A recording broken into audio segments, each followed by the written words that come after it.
It will be when all these things come upon you, the blessing and the curse, which I have set before you, that you will consider in your heart among all the nations, where the Lord your God has banished you.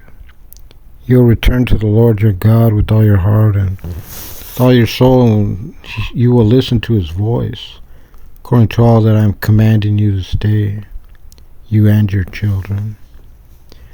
Then the Lord your God will bring back your exiles, and he will have mercy upon you. He will once again gather you from all the nations where the Lord your God has dispersed you. Even if your exiles are at the end of the heavens, the Lord your God will gather you from there, and he will take you from there. And the Lord your God will bring you to the land which your forefathers possessed, and you too will take possession of it, and he will do good to you, and he will make you more numerous than your forefathers. The Lord your God will circumcise your heart and the heart of your offspring, so that you may love the Lord your God with all your heart, with all your soul, for the sake of your life.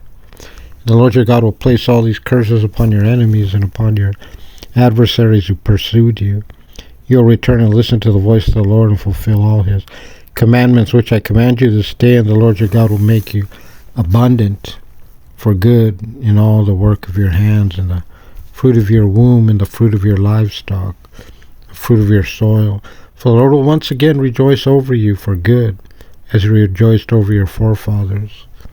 When you obey the Lord your God to observe his commandments and his statutes, written in this Torah scroll, and when you return to the Lord your God with all your heart and with all your soul.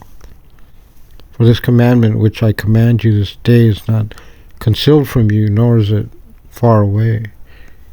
It is not in heaven, that you should say, who will go up to heaven for us and fetch it for us, to tell it to us so that we can fulfill it. Nor is it beyond the sea, that you should say, who will cross to the other side of the sea for us and fetch it for us, to tell it to us so that we can fulfill it. Rather, this thing is very close to you. It is in your mouth and in your heart, so that you can fulfill it. Behold, I have set before you today life and good, and death and evil.